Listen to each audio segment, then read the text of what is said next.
Welcome, everybody. Happy Thursday evening. I just want to welcome you to the Portland Parks Foundation's 2021 Friends and Allies Summit session on investing in your volunteers. I'm Jessica Green. I'm the Operations and Program Director at PPF. Thank you all for joining us this evening. I just want to let you know that we will turn on the closed captioning feature for anybody who wishes to have that. And I do apologize in advance that its interpretation isn't perfect. Also, just to let you know that tonight is being recorded.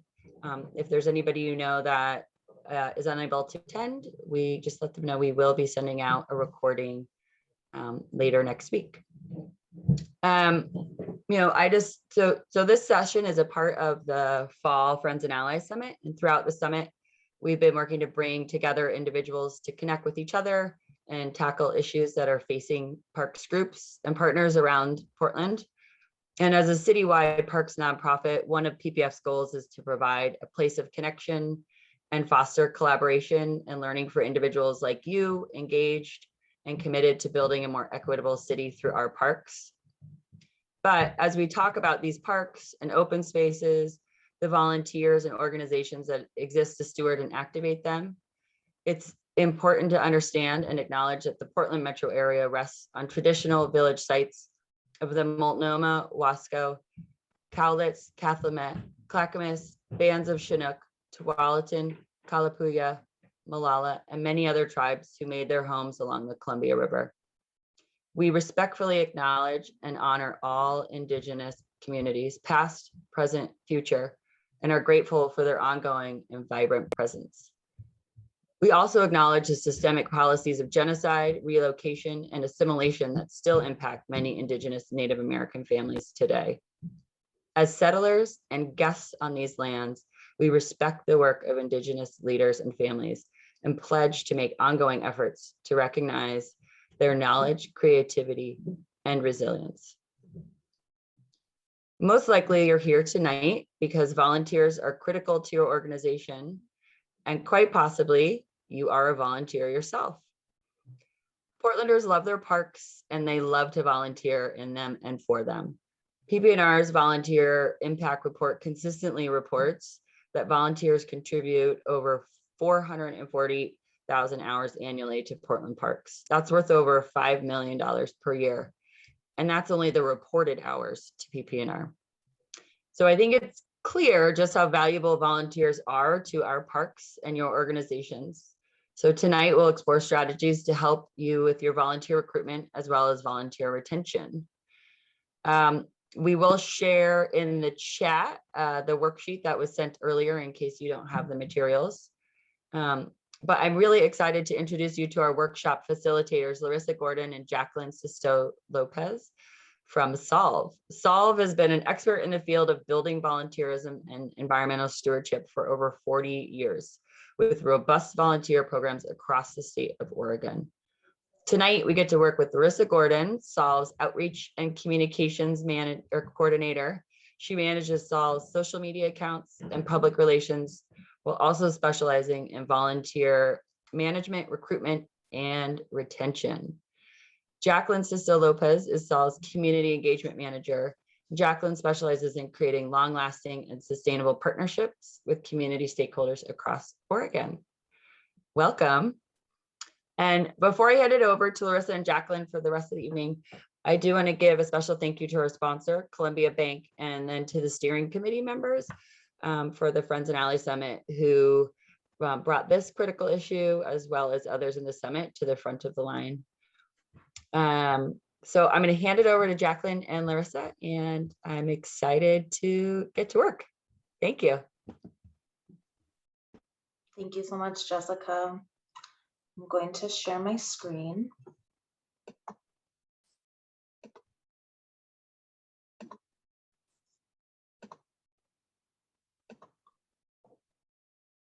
So again, my name is Jacqueline Sisto Lopez. I'm Solve's Community Engagement Manager. And I'm Larissa Gordon. I'm the Outreach and Communications Coordinator at Solve.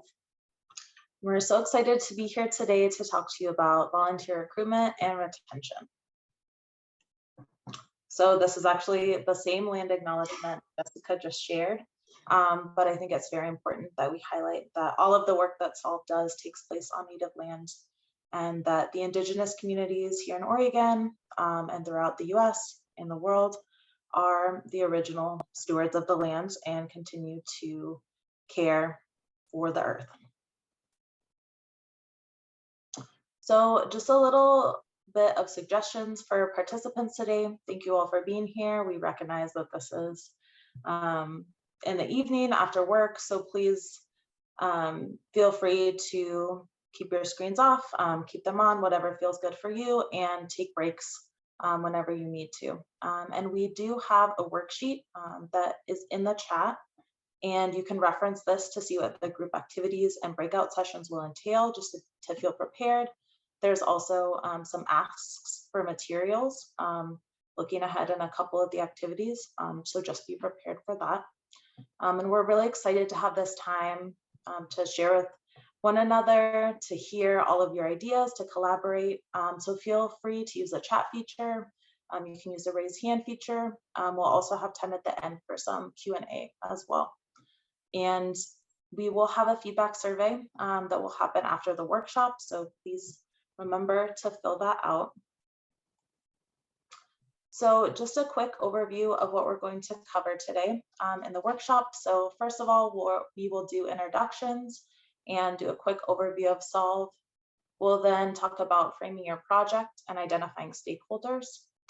We'll then transition into talking about recruitment practices, the pros and cons with each of those, as well as volunteer onboarding, the day of the event and volunteer attention, and finally end with some of our SOLVE leader resources.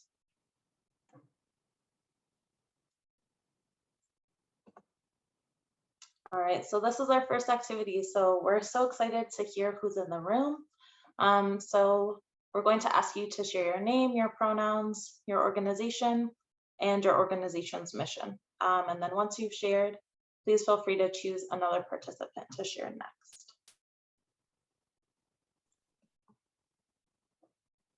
And I will invite Stephanie to start us off.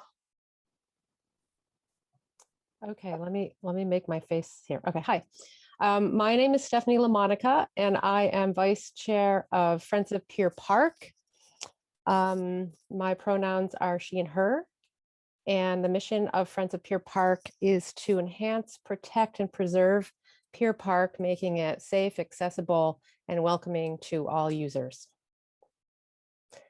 So now I would like to choose Sound of Harmony next to present.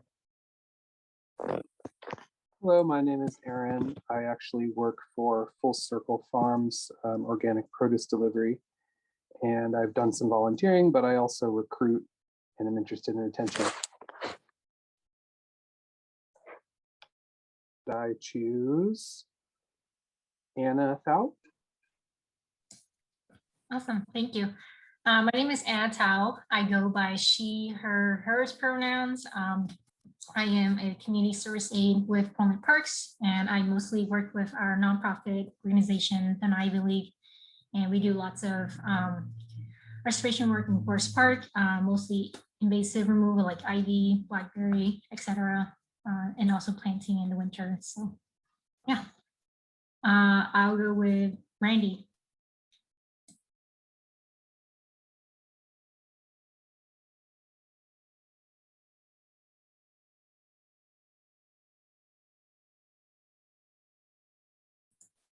Should I call another or? That would be good. How about Laura Campos?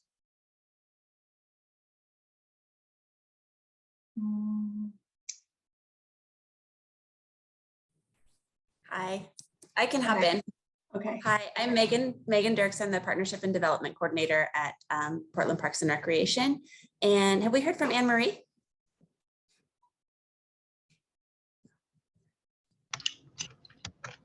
Oop.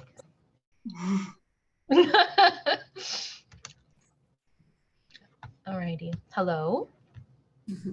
Oh, hi. Oh my gosh. Sorry, I'm eating you. Hi, everyone. My name is Anne-Marie. I use she, her pronouns, and I'm a stewardship coordinator with City Nature East of Portland Parks and Recreation. I specifically focus on natural areas that fall within the Willamette River watershed. And the mission of our program is to engage citizens in attending and stewarding the city's parks.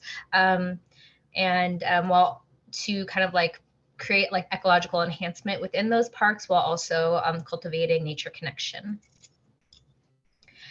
And let's see here. Catherine, would you like to go? Hi.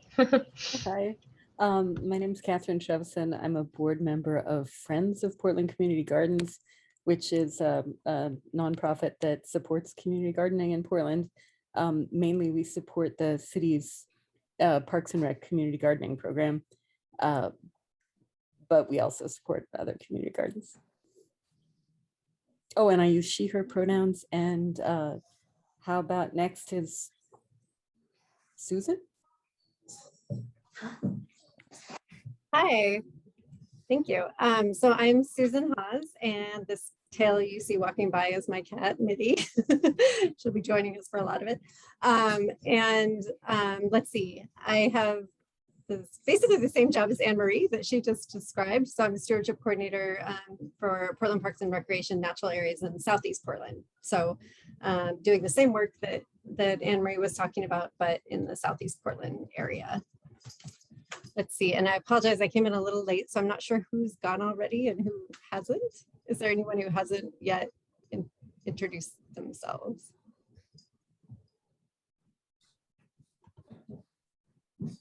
I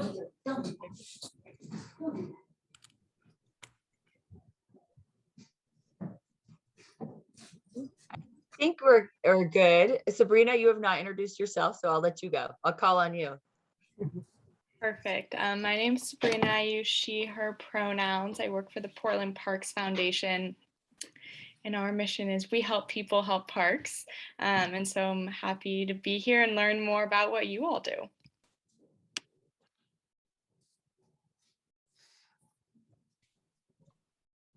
All right, if that is everyone who wants to share, I'll go ahead and reshare my screen and we'll hop right into our presentation.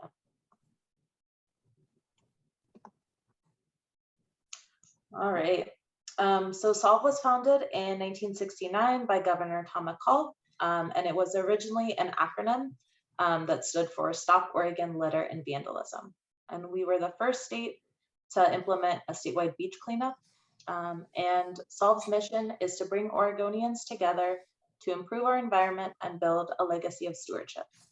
We work to preserve and restore Oregon's environment by mobilizing the power of volunteers and partners with the generosity of donors. Across the state, we bring diverse communities together to improve the health and safety of our neighborhoods and natural areas, including our coast, rivers, parks, and forests. So we support community leaders with organizing community litter cleanups, beach cleanups, restoration events such as native plantings, invasive species removal, and the maintenance of these projects.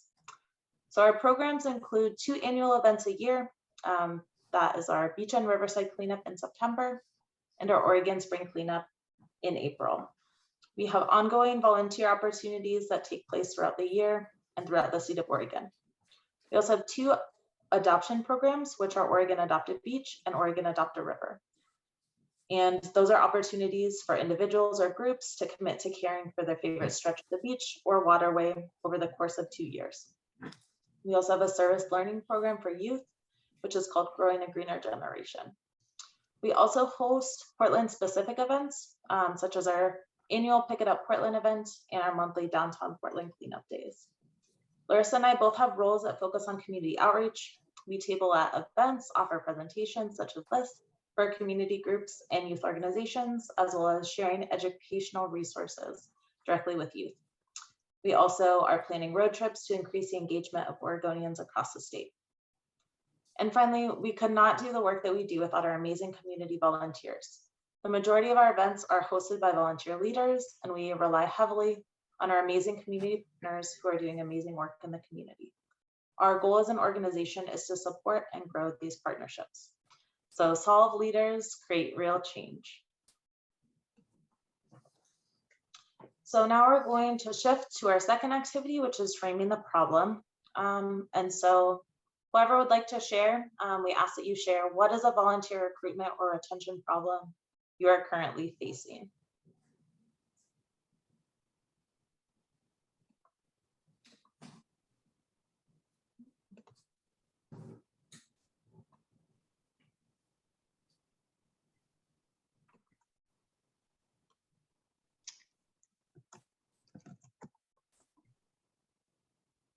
Stephanie? Yeah, so I'm fairly new to Friends of Pier Park, and it seems like it's just a teeny tiny group of people. So I would say the problem that we're facing is to attract volunteers and make it interesting for them to stay, because we just don't have a lot of people anymore that seem to show up. And as well as we live in a very diverse community, and we'd also like to see more of that represented in the people who are interested in coming to be a part of Friends of Pier Park. And can I ask, Stephanie, when you say people don't show up, is that because of the pandemic? No, I think that, well, I don't know, because, you know, we have been online. We've only had a couple in the summertime, a couple in-person meetings in the park. It just seems like it's just the board. It's just the board who comes. And maybe once in a while, if I can round up someone walking my dog, I'm like, hey, we're having a meeting. And they come and they never come back. So I'm like, what are we doing wrong? You know, and it's, well, because the meetings are boring, and I'm not sure that we might be doing enough to engage people.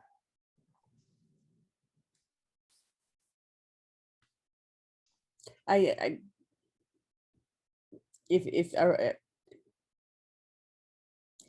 can tell you that we have the same problem with diversity. I think that the people that we represent and are trying to support are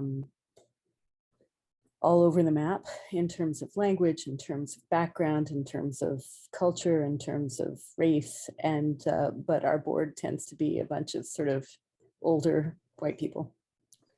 Yeah, and then I also think too that maybe there's just not enough that we know about culturally how different groups, you know, use parks and how they see their role, and compared to like what they think city role should be, or you know, I think there's a lot of cultural implications as well, besides socioeconomic implications of how people view the park. So that's why we try to make it welcoming. We try to engage people with some programming, but I'm new to the scene, so I need to shake things up. I'm trying.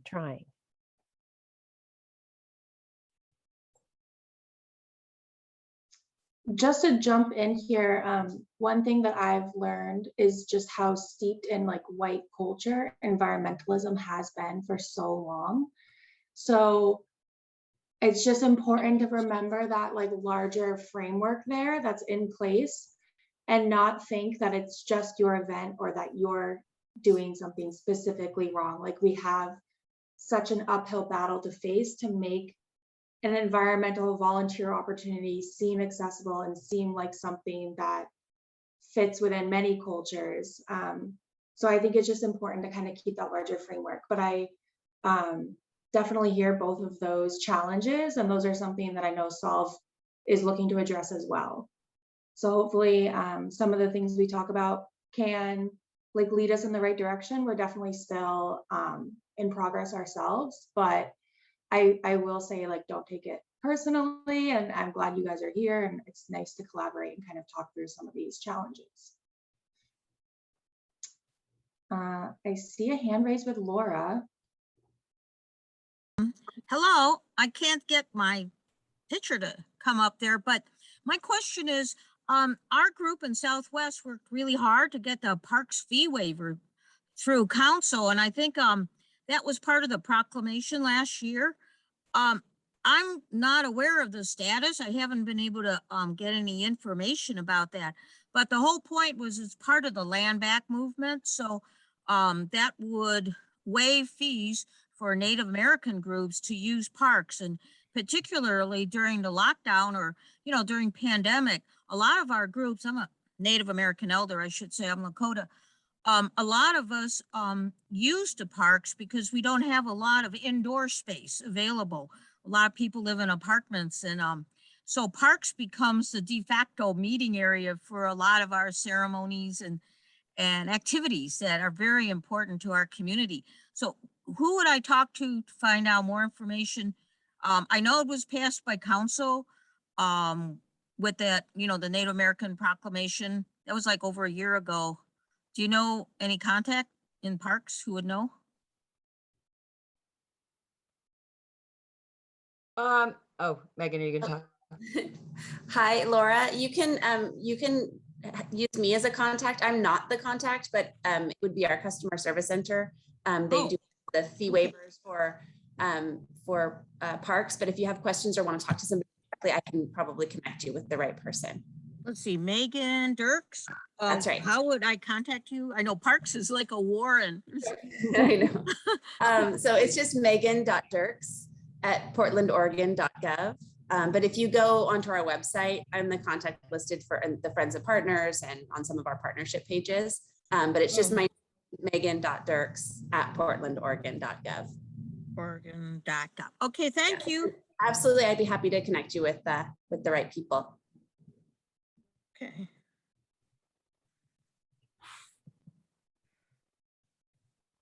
All right, is there anyone else who wants to share some of a problem or a concern that they have in terms of recruitment or retention?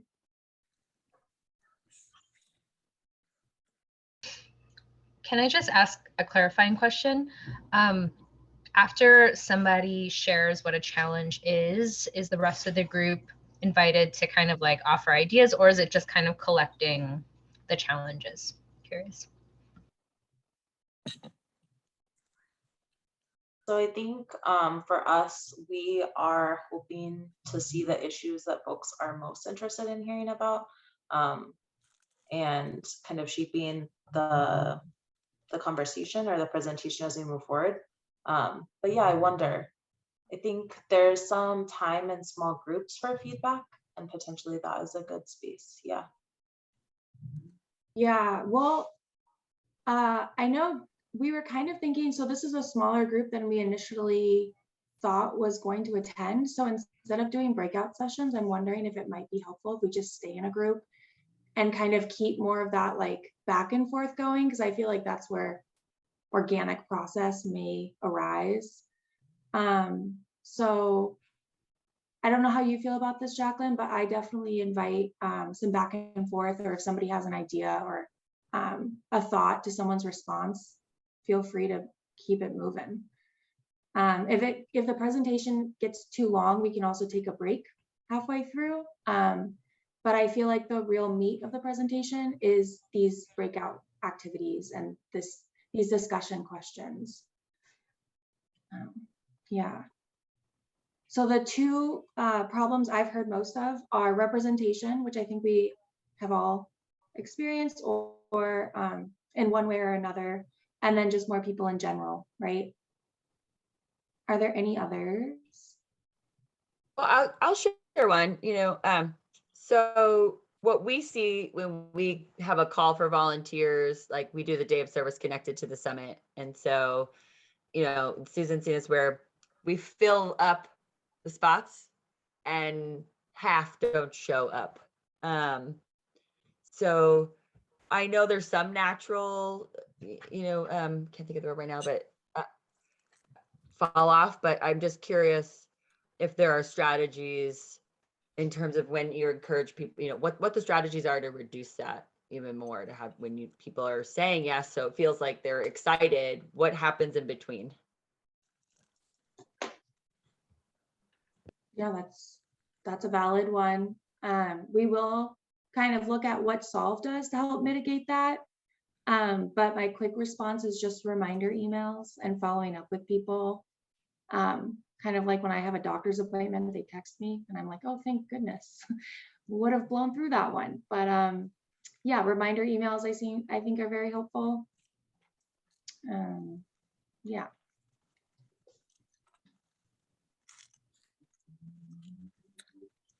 All right, are there any final thoughts that folks want to share?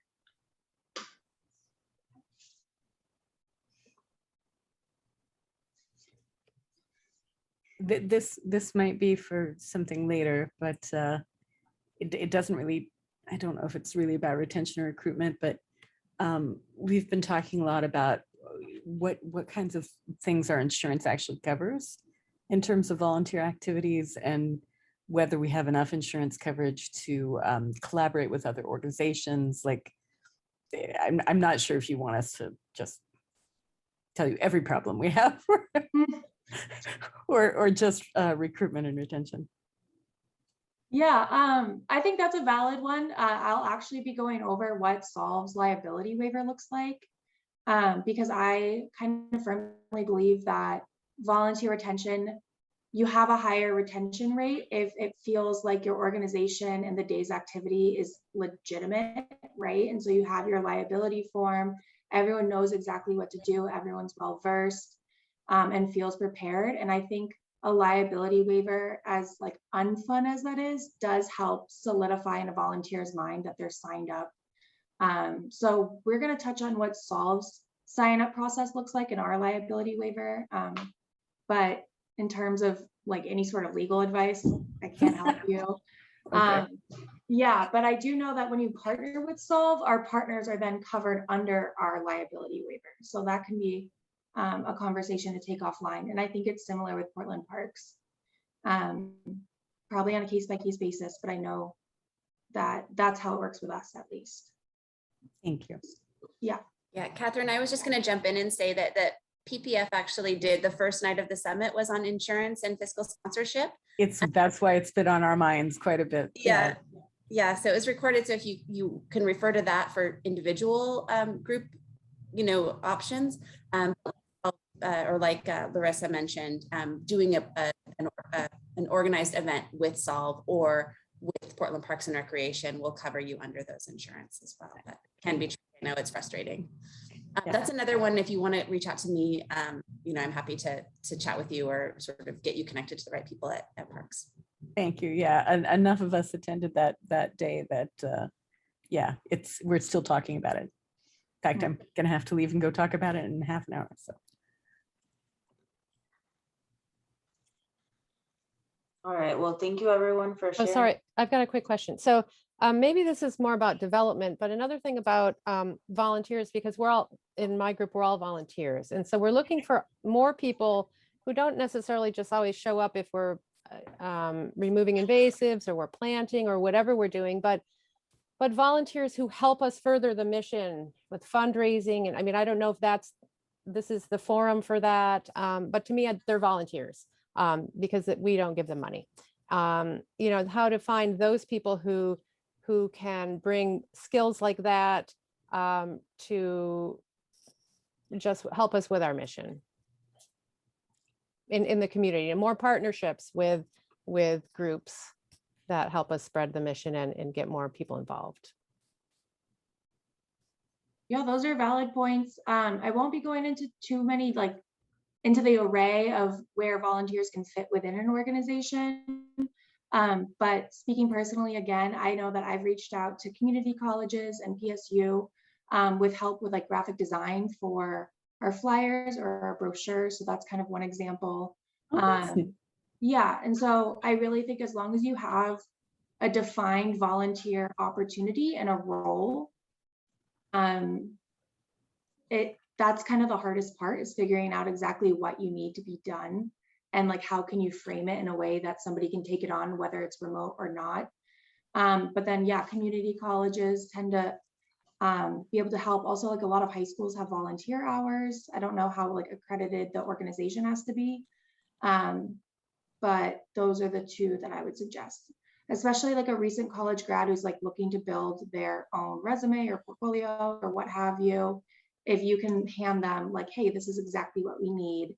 And even with photographers, we'll give people photo credit. So yeah, I don't know all the best forums for that. I usually just look at community engagement people at different schools and then start with them. But there are some platforms I can tell you about that are geared towards higher ed and actually lower ed too. So that is in the presentation.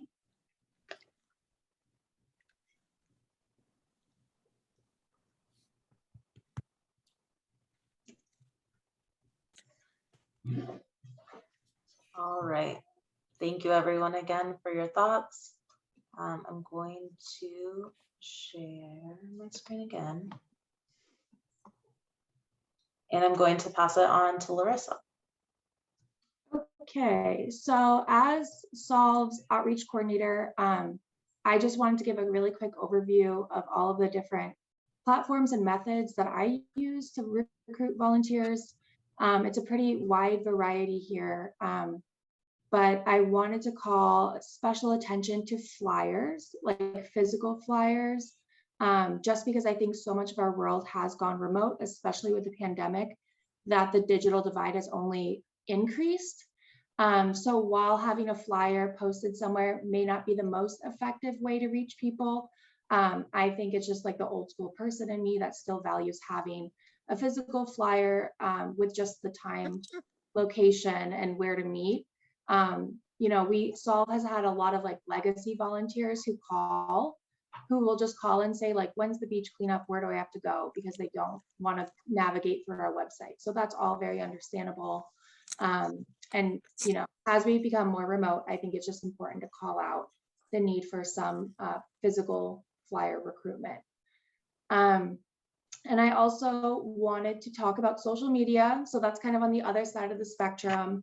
I feel as if, this is my personal stance, that social media can be very powerful, but only if you have enough people looking at it, right? So my advice for people who have just started an Instagram account or a Facebook group would be to tag as many people as you can, as well as the location of where you're working.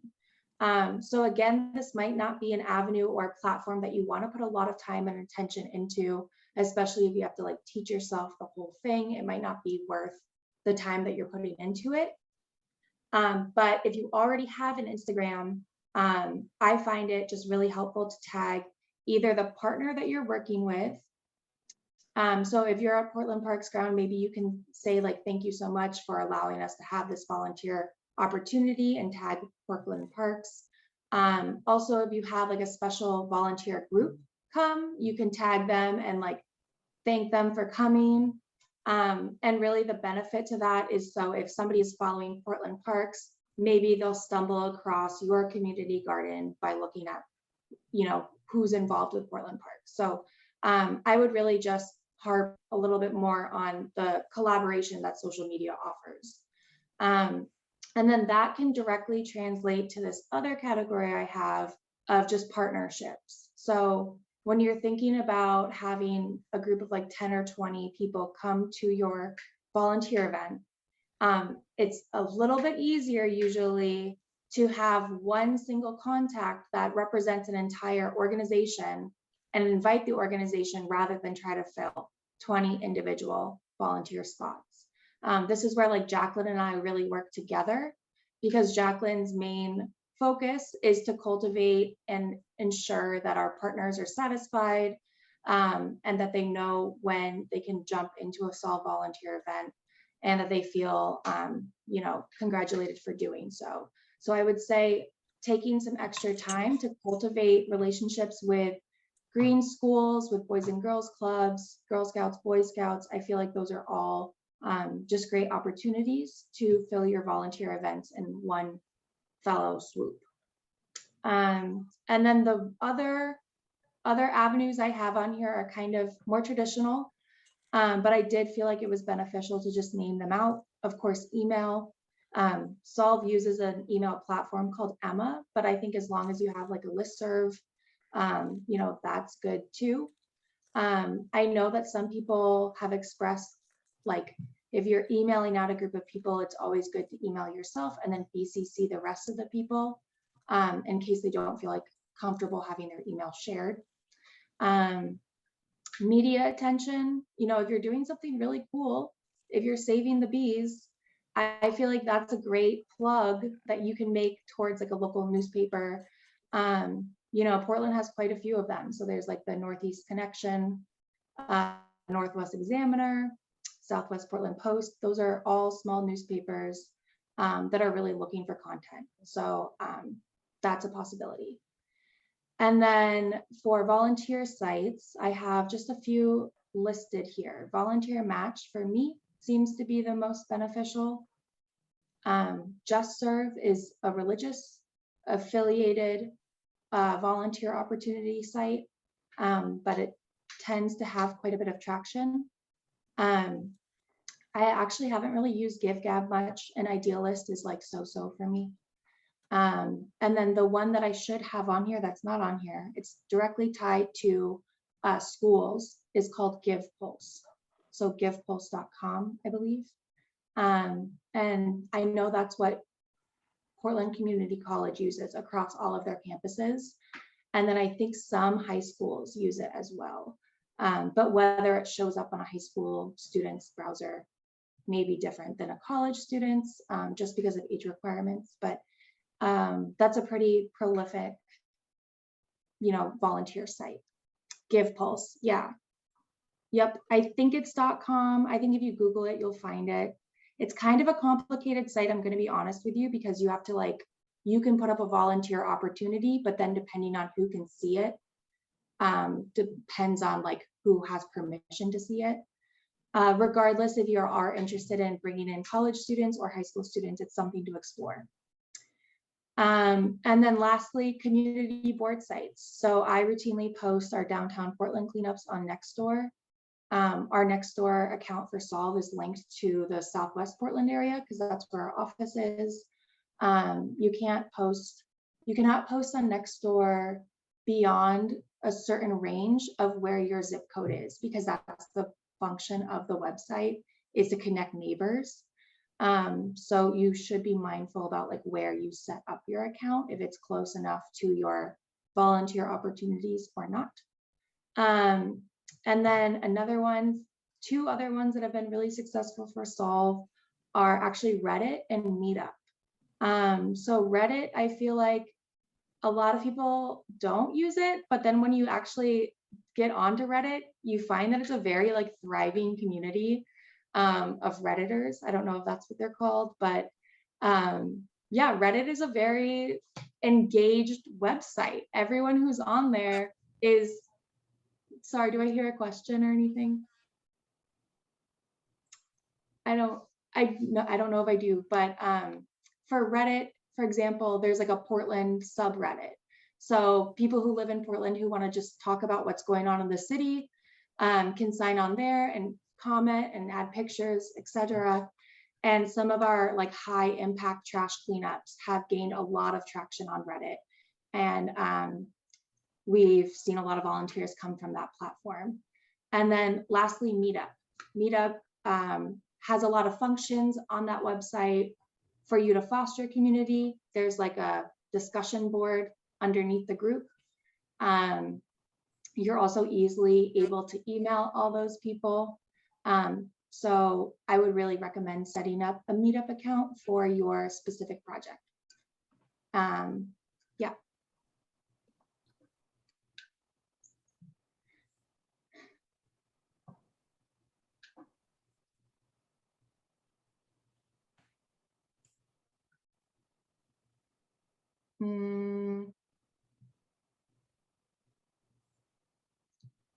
Do I have to stop sharing? Okay. Nice.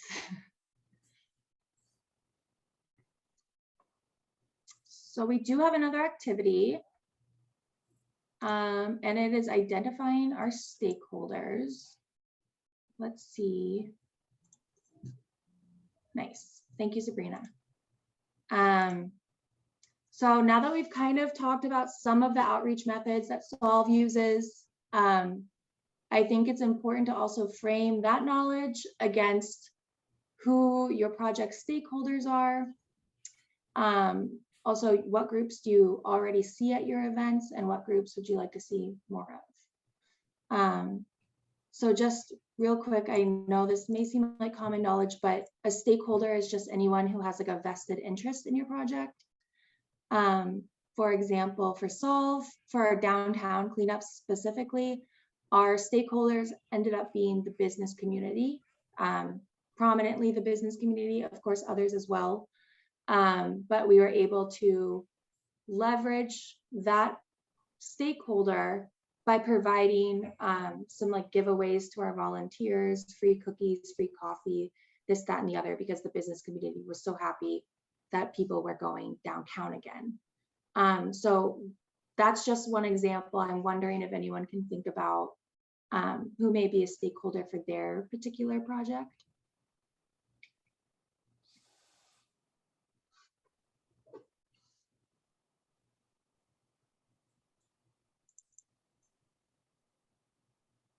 So it's totally new for us to have projects on our own because we piggyback on yours or we piggyback on No IB Day with PPNR. However, for projects and who are stakeholders for potential projects, one group that I really think could be something, since we are improving the park, are realtors. And so I'm just, what would be the best way for us to leverage? How do what we do and reach out to them and because as all of us are improving our community, we're only increasing the livability factor, and I don't want to like exacerbate the housing prices, but we are it's a fine line. I get it. But we are doing something. So I see them as stakeholders in what we do, even though we don't have any projects planned, because it's what we're doing in the park too. I'm just in a general sense. So that's my input. I don't know if I have a question really with that, but like what would we do to reach them or engage with them? How could we make it worth their while to engage with us? Mm-hmm. Yeah, you don't need to have a question. I think that's a great stakeholder to identify. Solve saw a lot of like developers who are really interested in our projects, specifically because they weren't able to sell their like space downtown. So I think it falls kind of right in line with that same line of thinking. I don't know exactly how to engage realtors other than like a direct outreach, maybe if you see around Pier Park a specific real estate company and their signs, you could contact the office closest to the park and provide that as a volunteer opportunity. That would definitely be a very direct approach, but it may be very much worth their while. If they can post on their social media and report to, their higher ups or whatever, saying that they went the extra step and went the extra mile to, beautify the community that they're trying to sell, I could definitely see them fitting in with a project like that. For us, it's kind of interesting because I think, there are thousands of community gardeners in this city, but we don't necessarily know who they all are.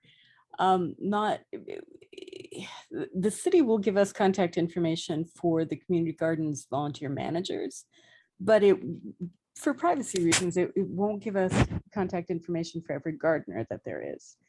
And so, and plus there's, obviously the digital divide. So we can put flyers in the garden sheds in all the community gardens. People don't necessarily read them, or we don't necessarily have them in a language that people understand. We don't have a huge budget to get things translated, although with the links that you just had, it's possible that we could get maybe help from college students to do some translation.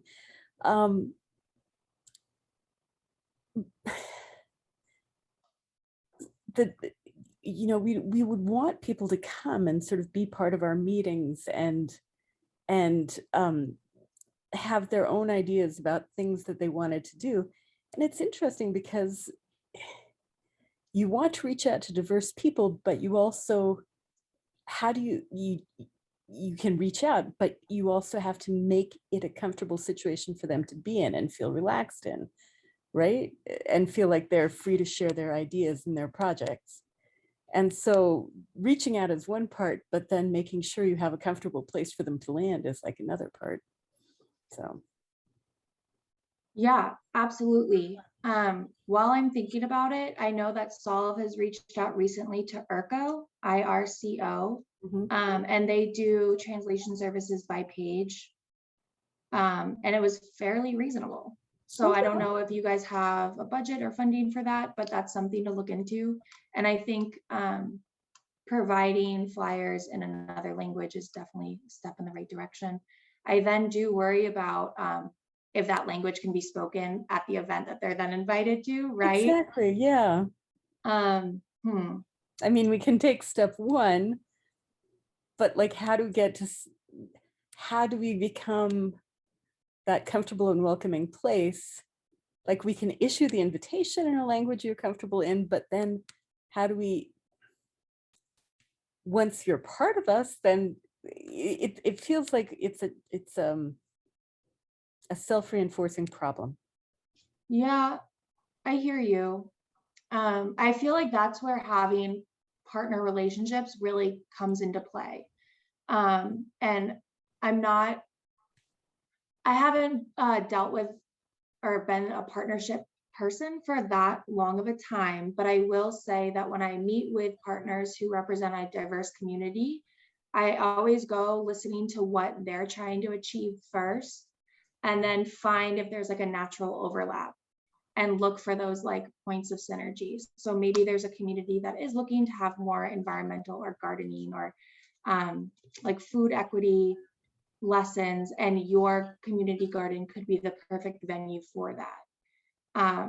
I definitely think bringing in partners that's kind of where it needs to happen, because you're right. Like, if we're not fully versed in the cultural norms that may make someone feel comfortable, we can't expect to fully create a completely welcoming environment. Now that I'm talking about this with you, it makes me realize that the first step is probably finding somebody who's bilingual or bicultural or sort of possesses the ability to give that ease and that entry, and to recruit those people first before we go reaching out to a larger community, maybe. And it sounds like an issue that's coming up is like trust or trust building. Because again, that feels like coming to an event where you don't know anyone can feel really scary and intimidating. And so I've found that word of mouth is super effective in terms of like folks wanting to engage in an event. And if they know, oh, my neighbor's coming, like I'll go with them, and that feels safe and comfortable. Yeah. Yeah, we had a really good event in the Cully neighborhood, and it was really based on our relationship with community organizations. There was like 5 different partners, and they all connected with different community members. And it was really beautiful to see it happen. And it was really because of that trust, that already pre-existing relationship that folks had with staff members or other community members to really, make it comfortable for folks to access. Yeah, that's brilliant. That really hooks back to what Larissa was saying too, right? So nice. Thank you. Thank you. Yeah, absolutely. Yeah, I also want to point out that I think a stakeholder that should be on everyone's mind are more diverse populations. Just because of the lack of representation that there traditionally has been, I think it's important to keep that in the forefront of our minds as this conversation continues. So I'm glad that you brought that up as well. Larissa, I've got a question. So we were fortunate enough to receive the Community Watershed Stewardship Program grant through Bureau of Environmental Services. And so we ended up, we were planting Indigenous understory in the park. And I was able to round up Sinton Elementary. And so all the 3rd graders came to plant in the park. And Sinton Elementary is a, I think it's still a Title I school. I think there were about 10 languages spoken there. I think from what I remember, like 95% of the kids qualify for free or reduced lunch. But so we have this in now. We have this in because the kids loved it. And we hope that they went home and told their parents. And the feedback that I had from the principal was like, the parents did enjoy it, but now how could we use that to keep more people engaged? Because these kids have planted things in the park they can now walk, because a lot of the kids live near the park and they walk through and they'll see what they planted, they'll see it grow, you know, and how could we keep it going with that school to keep interest and feel that they're invited and a part of it and to want to be a part of it. I think that this sounds like it could easily become like a monthly occurrence or some sort of restoration series. If you just center the fact that these newly planted plants and saplings need care, and kind of frame the project as like, let's see how far they can go and let's see how much we can turn around this restored natural space. Maybe just by having planned out events into the future, you can kind of work on that building trust piece and creating like more of an organic relationship. I just think that those things take time. So by maybe like framing continued engagement with the fact that the natural area needs continued engagement, hopefully that trust can be built. Jacqueline, do you have anything to add there? I'm sorry. Yeah, I wonder about intergenerational events. So like obviously the kiddos had a chance to go and interact with the garden and the plants, but I wonder about the families. And so having like a family day or a family event that could happen like on a weekend or after school or something that would involve the whole family might make like the parents or the guardians or the grandparents feel like more involved, because like the third graders aren't the decision makers in the family, right? They could be like, we want to go to the park, but like the adults are the ones who ultimately like will take them, right? So having them be more involved in that process and feel that ownership or connection, I think is really important as well. Can I say, it just seems like, I mean, Arbor Day is probably going to have bad weather, but like an Arbor Day picnic in the park, or like an end of school picnic in the park, like, you know, in May when the weather's probably going to be better, and make like invite them through the school, but invite them on a Saturday so that the parents would come, maybe, or Saturday or Sunday, or just sometime when the parents might not be at work. Yeah, because I think that planting was such a huge opportunity for us with that partnership with the school to really include the community on such a bigger scale than we have ever done before. And so I want to take that momentum and keep it going. So I appreciate all of it. Thank you, guys. Thank you very much. Well, and I wanted to say something. I just did a planting at the Multnomah Arts Center with some kids from Neighborhood House Connect program. And the question that kept coming up with parks was concerned about liability or insurance in terms of allowing the students to come back and water the plants or be involved in maintenance or gathering. And I know when we were doing the Cully Gathering Garden that there was a lot of, felt like bureaucratic red tape, but I'm sure that the attorneys had some reason to be concerned about people going into parks and gathering things. But I was a prime mover back around 2004 to get parks to do native plants because they're low maintenance and it's just more practical for a lot of the crafts that the native community does, for example, basketry.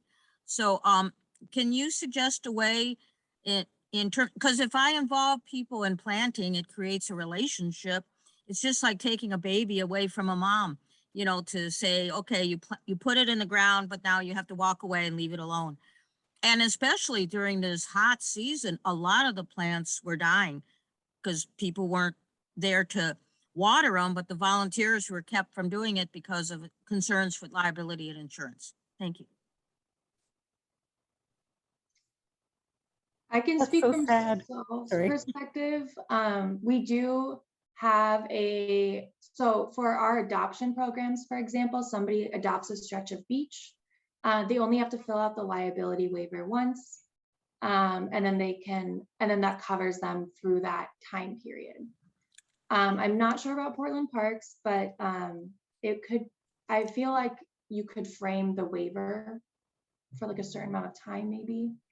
I don't know. Any changes to a waiver require like legal oversight, which is never a cheap avenue.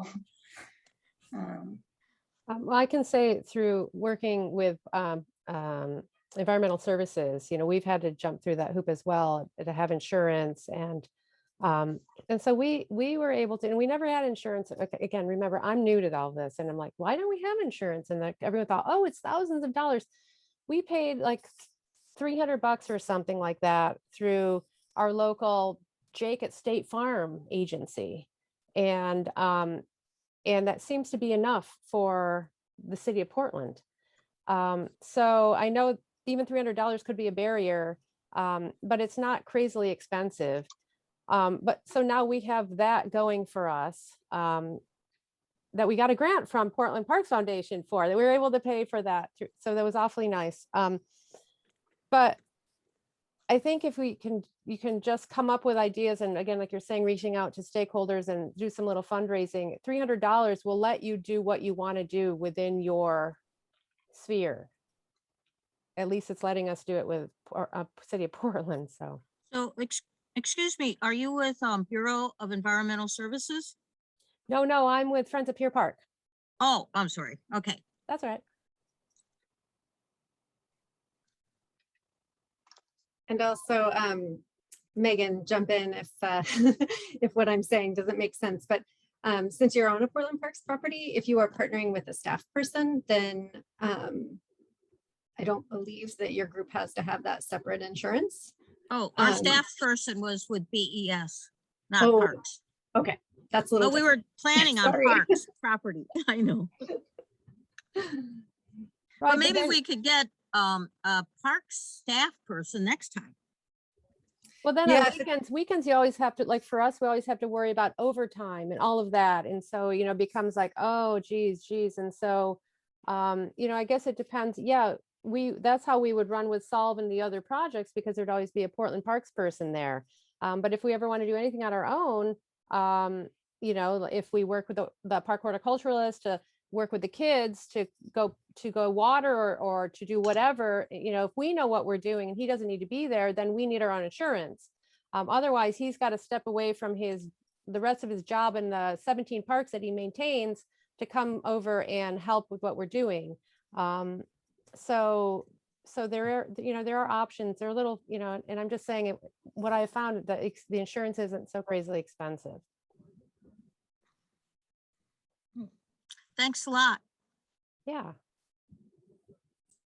Can I ask, I just want to make sure I'm understanding the issue correctly. So Laura, the issue is you plant it, but then there's a liability against caring for it once you plant it? Yes, they don't want them on the property. It's like you can come on. I wrote a grant with Metro and I got hundreds of dollars for native plants, and we wanted to plant them, but they said, well, you can go on the property to plant them, but then stay away. So regardless of whether you have insurance to do your event, it's more about the care of the plants that's the issue. Is that right? Well, I didn't want the kids to it feels like we're traumatizing them if we create a relationship with putting plants in the dirt and then telling them that they can't have visitation rights, or especially when there's the drought and they just watched them wither away. It's just kind of sad for them. And I don't think it was intentional on Parks. It's just that there's just feels to me like a lot of red tape. So thanks. That is really sad. And yeah, if what you're trying to promote is stewardship in kids and care for the land, that would kind of violate that whole process. Yeah, that was unintended, I'm sure, but I'm just trying to think of how to get around that so it doesn't happen again. Yeah. Yeah. Hi.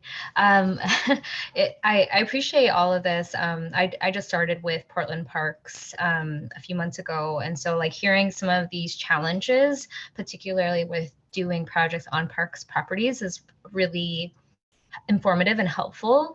I think for us to hear as we help, when in partnership, like kind of the things we want to keep in mind when cultivating a project. So like it kind of makes me feel like if we're, for example, like what Laura was saying, if we did want to engage students in a planting, like making sure that that site is one like accessible as like a public park that people can go to whenever. Because I know that there's probably some sites that maybe you're not supposed to go to, maybe it's behind a closed gate or something. But the importance of having it be an accessible space, but then also when doing that project planning, kind of not just thinking about the planting portion, but then also thinking about what are those iterative events that occur afterwards that, because there is so much red tape in the Portland Park system, like how can it be that we can partner in subsequent events that is about that maintenance? Yeah. So I just appreciate hearing that. Thank you. You're welcome. I also just wanted to jump in and say thank you, Laura, and also apologize to everyone. My battery died on my laptop and I had to run back and get it powered back up. So if there was a question directed to me, I didn't intentionally pop out. And I may not be able to answer any questions in terms of insurance. In fact, that was one of the reasons we had that first session, was that we're all still trying to figure out how best to provide the, direction and guidance on fiscal sponsorship and insurance to our partners, because, our goals are your goals as well, and we'll get there. Yeah, kind of likewise, I'm not the best person to answer many insurance questions. So Jacqueline and I are more on the communication side of Solve, and then Solve has program coordinators who are designated in certain areas of Portland, but then also statewide. And so our program coordinators, like especially our Portland program coordinators, are the folks who work directly with Portland Parks if the Solve project is on Portland Parks. And I still am not completely versed in what that relationship looks like from a liability standpoint. But I do know that since we've had so many like cross and partnered events with Portland Parks, I think the liability process is a little bit easier, but then again, everything's on a case-by-case basis. But if anyone has any specific questions, I'd be happy to bring them up to the people who may be able to answer them at Solve. Okay, so we've identified some stakeholders. I'm going to kind of keep it moving. The business community, realtors who are interested in, increasing property value, also youth, and some intergenerational events. So that's what I heard. I am going to share the screen again, or I'm going to ask Jacqueline to share the screen again. Thank you. These are some other groups that I just wanted to call attention to. They're not all necessarily stakeholders, but I just think it's important to call out different groups. So religious organizations, BIPOC-centered organizations, youth-focused like the Scouts, students, especially high school students who need community service hours to graduate, retirees, service organizations such as the Rotary Club, the business community, and also people who live nearby. The business community is an interesting one because if the company is large enough, a lot of people have paid volunteer hours. So that's actually a great community to try to, get into. Next slide, please. Just really quickly, I wanted to go over Solve's recruitment methods. So again, we rely really heavily on email, social media, and online postings, specifically volunteer match and meetup. And then for our larger events, I'll go ahead and I'll write a media alert. So I'll basically just write a quick synopsis of what's going on, who will be there, when media should arrive, who to look for, and then send that out to local newspapers.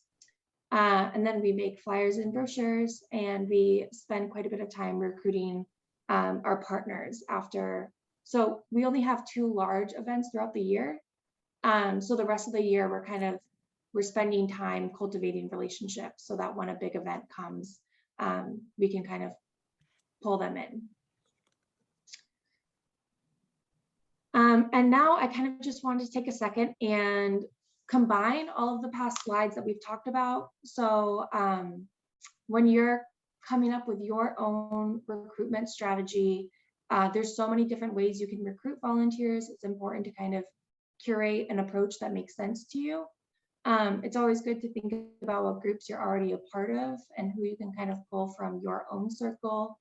It's always good to consider what recruitment methods you're already versed in. So if you're not great at social media, maybe that's okay. Like that's nothing to put a lot of time into then. And then of course, I always like to say to keep the digital divide in the back of your mind, and make sure that whatever you're doing, there's still some sort of more accessible without technology recruitment method. Okay, we have another activity, and it's going to be about creating an elevator pitch. So let's see here.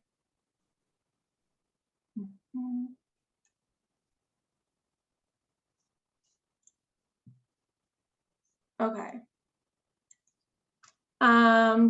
So now that we've analyzed what our lowest hanging fruit is, what groups we're already a part of, and who we'd like to engage more with, I'd like us to take a moment to kind of create your own elevator pitch. That's about 30 seconds in length. It could be shorter, but it would be specifically geared towards one of your stakeholders.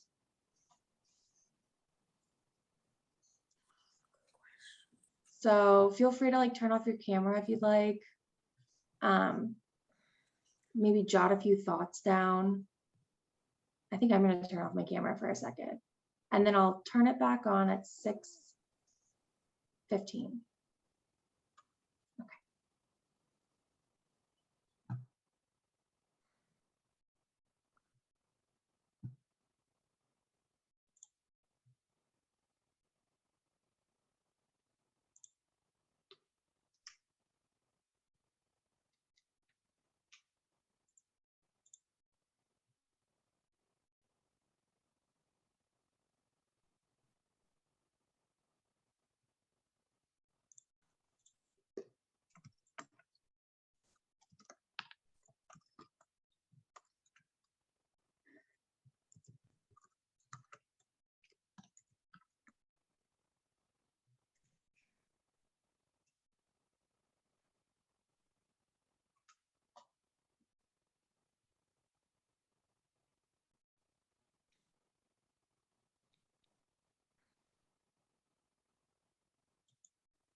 I'm so sorry, everyone, but I need to leave. I have to take my daughter to swim lesson. But it was really good to be a part of this and enjoy the rest of the meeting. Thanks so much for being here, Saul. And thank you so much to Portland Parks Foundation for putting this on. Bye.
Okay, it's 6:15.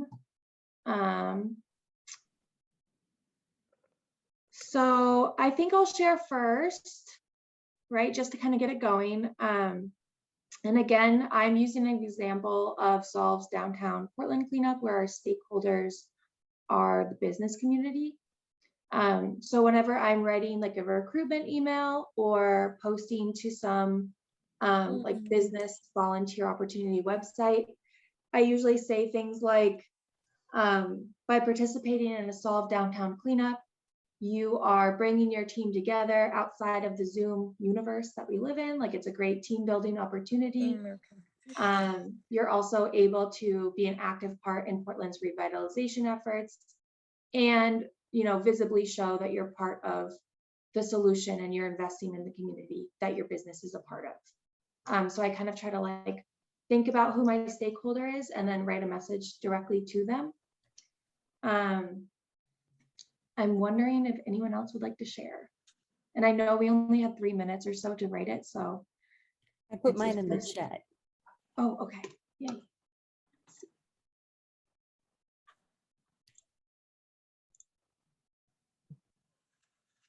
I don't see it. Does anyone else? Catherine, I believe you messaged it just to me. Would you like me to post it? Yes, please. Okay. Sorry about that. Okay, nice. So as Portland gets denser and more diverse, community gardens are like outdoor community centers. People not only grow food, but make connections and express their talent and creativity. It is a fun, high-touch, low-stress way to enjoy the natural world with family and friends. Volunteers make gardening easier and more accessible to everyone. Love that. That touches on a lot of great points. Snaps all around. I know that during the pandemic, we also kind of used similar language where we highlighted the importance of parks as a safe gathering ground, to kind of like leverage people's commitment to take care of them and be stewards of them. So I think that's great messaging. Good job. Thanks. Does anyone else want to share? We are running a little short on time. So I think I'm going to keep moving with the slides if that feels good to everyone. Thank you, Jacqueline, for sharing again. Okay, so we've talked about the different platforms that you can recruit volunteers on. We've talked about identifying our stakeholders and writing a message directly to them. The last part of recruitment that I want to touch on is your actual volunteer description. So now that somebody is interested in your organization and visits your website, it's important, like I find it especially important, to make sure that the volunteer feels completely prepared and knows what to expect on the day of the event. I think centering this concept can be centered on diversity, equity, inclusion work, simply because if somebody hasn't volunteered before, they could be intimidated by just not knowing, what the activity will look like. Maybe they're worried that they're not going to be able to bring the right equipment. So I have included just a sample of what our volunteer description looks like. We provide it to everyone who partners with Solve to run a Solve event, so they can kind of fill out the applicable portions to their own project. Also, while creating this, I was just thinking about like ways to make this better. And we do have bathrooms listed. I think it's always important to say, are there bathrooms near your event, whether they'll be opened or closed. But I was also wondering, like, could we take this a step further and specify what gender bathrooms are available? So that's just an example. This work's always evolving. And I just wanted to kind of highlight that as part of the group. Also parking, whether somebody has to walk far, and also including public transportation, I think is always a must. Okay, so we've talked about recruitment. And as we move towards retention, I think right in the middle is your own volunteer event.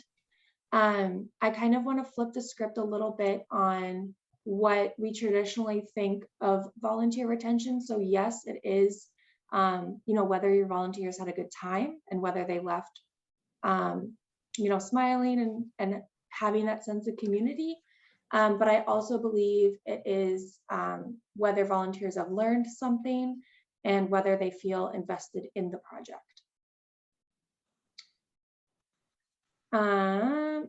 Next slide, please.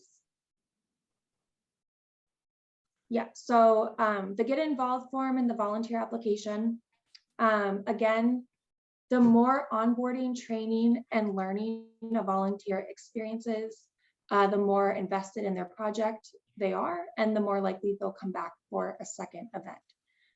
So I do want to just kind of harp on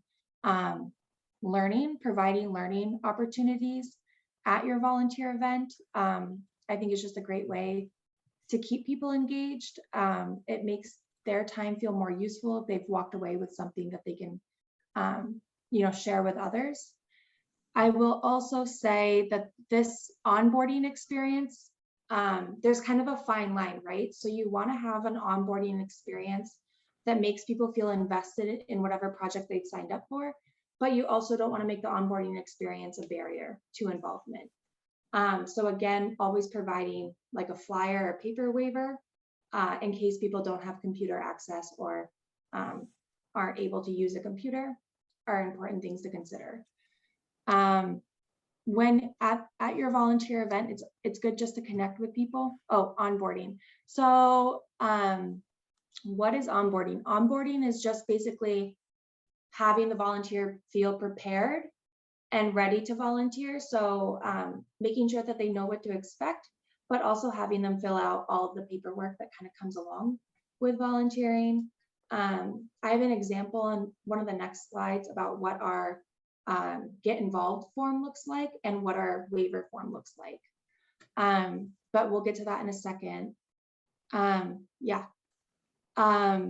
I also think it's important when you're greeting volunteers to ask them how they heard about your event, and just to kind of keep that in your back pocket so you could kind of revise your recruitment method as you move forward. Solve uses Google Analytics, which I believe is free.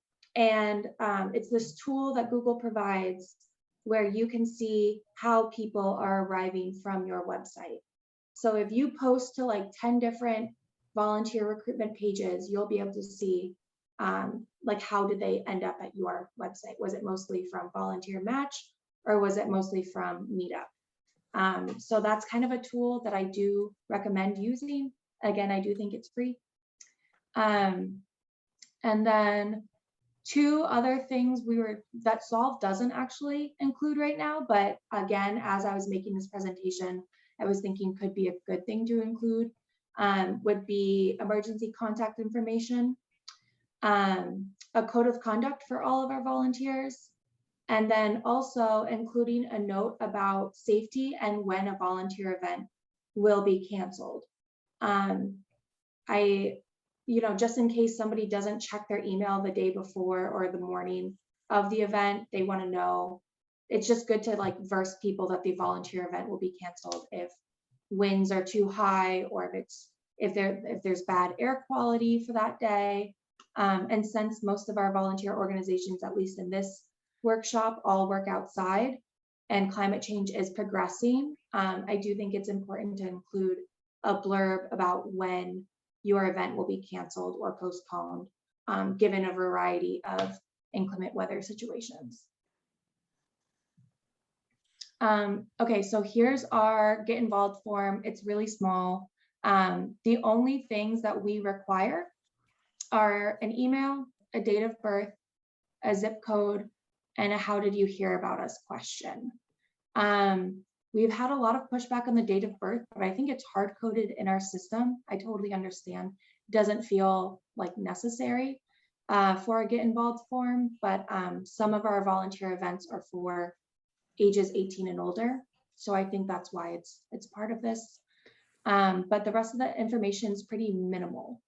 You don't need to give a physical address. We do ask for zip code information because we like to track, if we're expanding our efforts into certain areas, are we seeing more volunteers come in from those areas? So that's kind of just for us.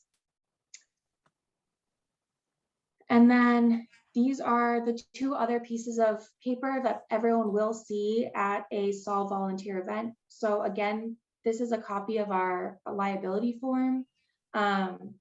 People don't have to sign this if they registered online, but if they didn't register online and instead just called me or called Jacqueline and asked, when and where do I meet, they'll just fill out a paper waiver instead. Right now we offer it in Spanish, and we are working with IRCO, that organization I mentioned previously, to hopefully translate this into other languages. And then on the left, we have our safety sign. So again, I know we're talking about volunteer retention, and so it might seem a little odd to talk about like our liability form and our safety sign, but I believe that if you create a volunteer experience where everyone feels prepared and like it just feels more legitimate in what they're doing, they're more likely to come back again. So yes, it is very important to feel safe. And I also feel like this is almost like a mini training when somebody receives the safety talk from a SOLVE staff member or an organizing partner. It makes the volunteer feel like they're more prepared to take on that activity. No one wants to arrive and just not know what to do. So helping people understand exactly what the task is at hand and how to do it safely is something we want to impart on all of our volunteers.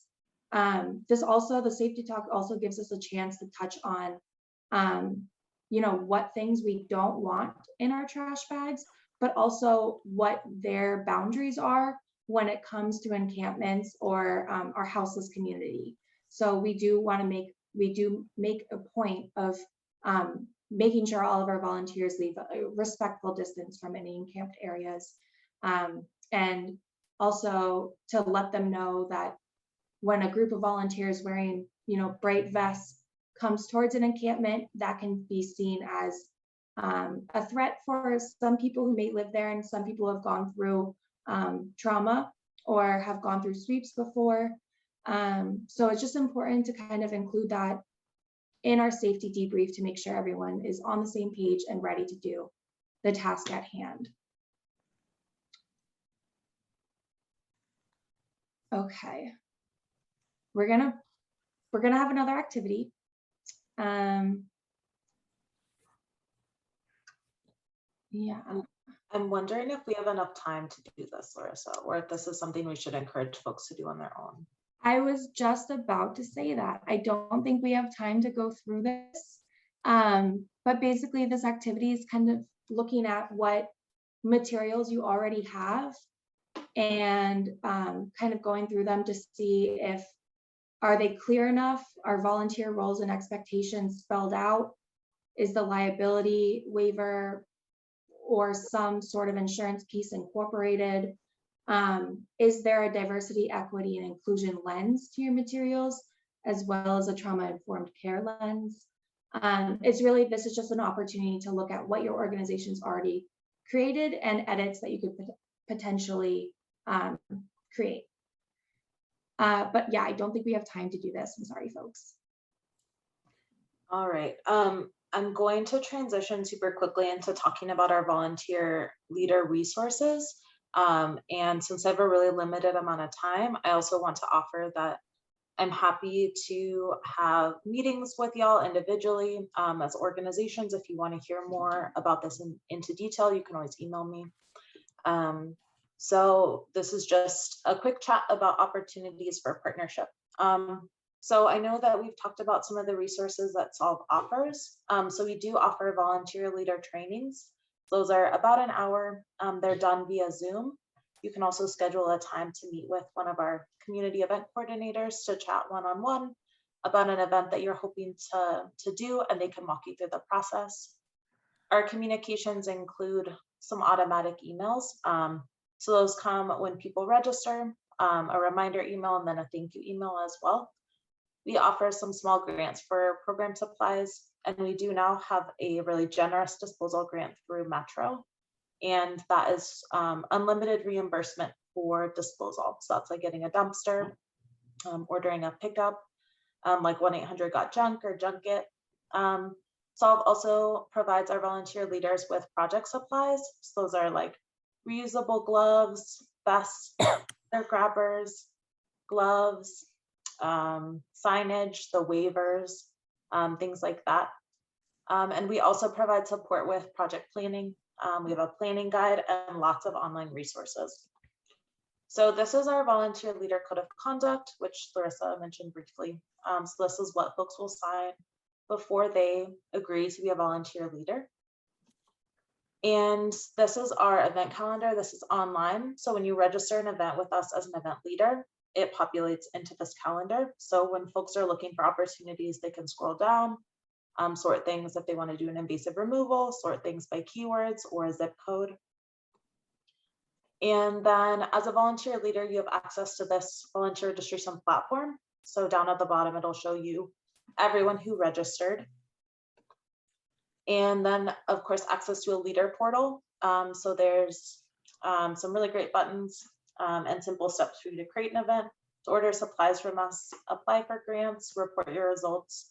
There's also some helpful tips in there. All of these about like property owner permission, your waivers, disposing of collected trash, and also some fun things. So like volunteer appreciation and motivation and education. Those are all included on our leader portal. And then when you register with us, it'll give you an option to add your website or some branding if you'd like to. And then there's also a chance if you partner for us to share out on social media, some branding, tag you in pictures, things like that. And if you are interested in partnering, I do just want to ping, we have 2 upcoming new leader trainings. There will be more added to the calendar, but the ones right now are happening on the 22nd for Portland new leader trainings and for statewide folks on the 23rd. And then we also have our Oregon Spring Cleanup coming up. It's April 23rd and also the week before and after. But it's a great time if you're hoping to plan an event and want to do it with some extra support from Solve. We would love to support you. And yeah, I don't know if we have time to wrap up really quickly, share some reflections.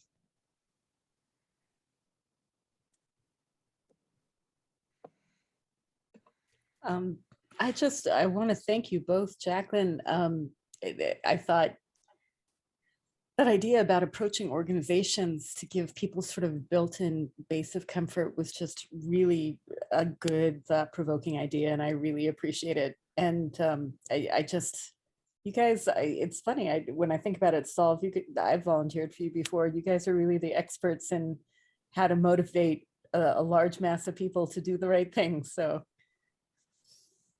Thank you.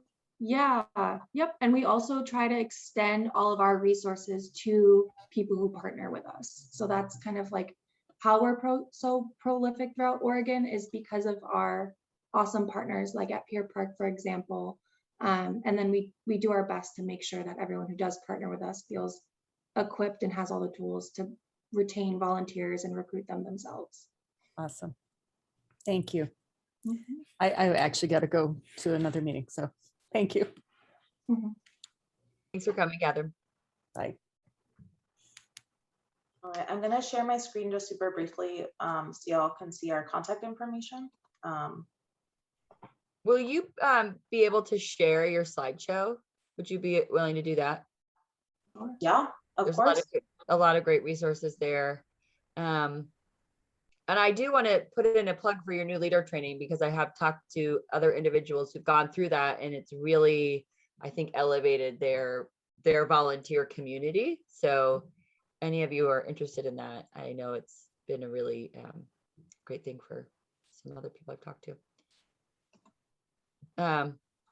Yeah, and I just want to say thank you both for the presentation today. Thank you, PP&R, for being here. And thank you, volunteers and everybody else for asking good, engaging questions. We had a smaller group tonight, but it was really an engaging conversation. And thank you for bringing, like great topics and ready to workshop it. So I look forward to our next conversation. It was great chatting with you all. Thanks Yes. so much. Thank you. Yes. Enjoy your evening. Bye.